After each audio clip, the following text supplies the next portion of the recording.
Salam sejahtera Malaysia, terima kasih kerana menonton video-video dalam channel ini. Sebelum kita mula, jangan lupa untuk tekan tombol subscribe, share, like dan komen. Let's go! Salam sejahtera dan selamat malam kepada semua pendengar berita panas. Hari ini dipetik dari BH Online bertajuk Sabah mungkin rombak kabinet lagi. Berita penuh. Kota Kinabalu, Kerajaan Sabah dijangka sekali lagi melakukan rombakan kabinetnya bagi mengisi jawatan 4 pembantu menteri ditinggalkan Ahli Dewan Undangan Negeri Adun Barisan Nasional BN yang menyokong Datuk Seri Bung Mokhtar Radin. Ketua Menteri Datuk Seri Haji Jinor membayangkan kemungkinan itu ketika ditanya mengenai kedudukan 4 pembantu menteri yang mewakili UMNO BN itu hari ini. Bagi saya ruang untuk fikir bagaimana kita takbir negeri dengan baik. Bagi saya, kita perlu lihat segala aspek dalam soal seumpama ini. Jadi, jangan bimbang, kita akan ambil tindakan yang sepatutnya. Apa yang penting ialah kepentingan negeri dan rakyat, katanya. Haji Ji ditemui pada Majlis Convention College University Yayasan Sabah UCSF di sini hari ini. 4 pembantu menteri terbabit ialah pembantu Menteri Belia dan Sukan Negeri Datuk Andi Muhammad Suryadi Bendi, Tanjung Batu, Pembantu Menteri Pembangunan Luar Bandar Datuk Harun Durabi Bengkoka, Pembantu Menteri Kerajaan Tempatan dan Perumahan Datuk Muhammad Hamsan Awang Supain, Sungai Sibuga dan Pembantu Menteri Pembangunan Perindustrian Negeri Muhammad Tamin Zainal Pantai Manis. Rombakan Kabinet Sabah pada Rabu lalu menyaksikan Bung Mokhtar yang juga Adun Lamag digugurkan sebagai timbalan Ketua Menteri dan Menteri Kerja Raya yang kemudian diganti Adun Tanjung Keramat, Datuk Ir Syahelmi Yahya.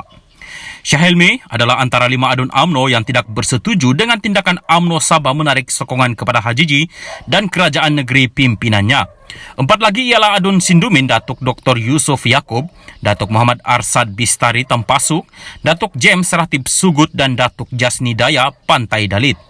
Selain Bung Mokhtar, 2 lagi menteri mewakili BN Sabah turut digugurkan daripada Kabinet Haji Ji, iaitu Adun Karambunai, Datuk Yaakob Khan, Menteri Sains, Teknologi dan Inovasi Negeri, dan Adun Sukau, Datuk Jeffrey Arifin, Menteri Pelancongan Kebudayaan dan Alam Sekitar Negeri. Portofolio mereka masing-masing diambil alih Adun Membakut yang mewakili Gabungan Rakyat Sabah JRS, Datuk Muhammad Arifin Arif, Menteri Sains, Teknologi dan Inovasi Negeri, dan Datuk Christina Liu mewakili PH Sabah, Menteri Pelancongan Kebudayaan dan Alam Sekitar Negeri.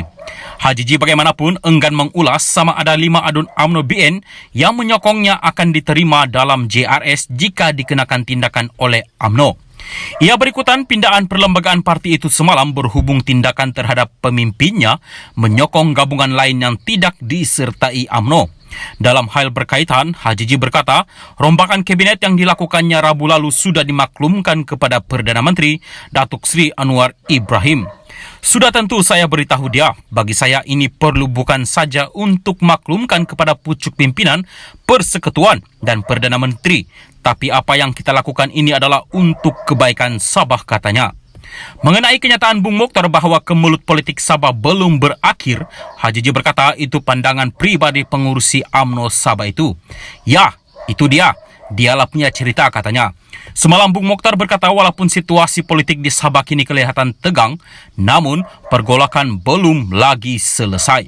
Ahli Parlimen Kinabatangan itu bagaimanapun menafikan UMNO Barisan Nasional BN cuba menggulingkan kerajaan negeri, sebaliknya mengakui tindakan BN Sabah adalah untuk membetulkan hala tuju politik Sabah.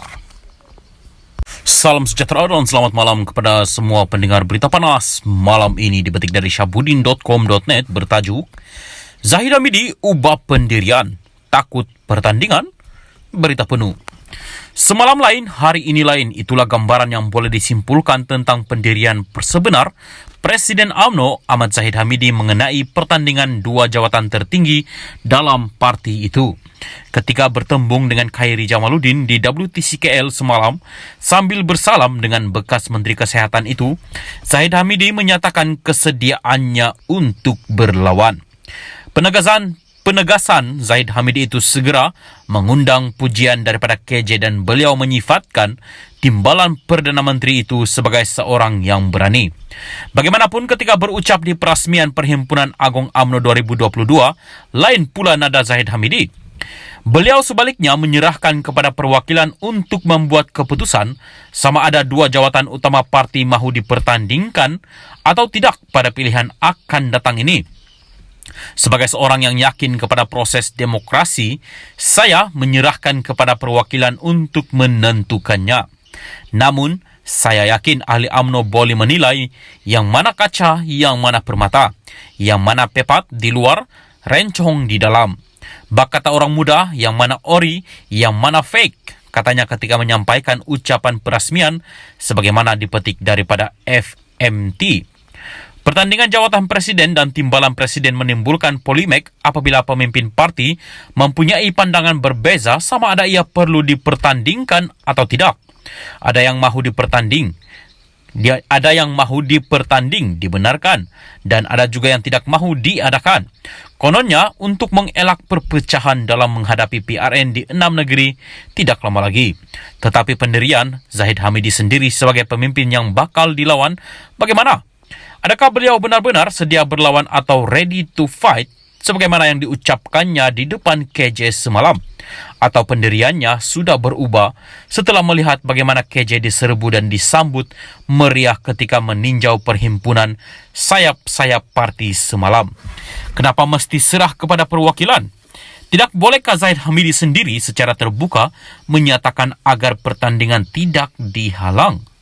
Kalau serah kepada perwakilan menentukan sama ada perlu pertandingan atau tidak, adakah 140 Ketua UMNO bahagian yang 2 hari lalu mengusulkan agar Zahid Hamidi dan Muhammad Hassan tidak dilawan akan segera memulakan gerakan untuk menentukan perwakilan memihak kepada kehendak mereka? Syabuddin Hussein, 13 hari bulan 1 2023. Sekian berita. Salam Perpaduan.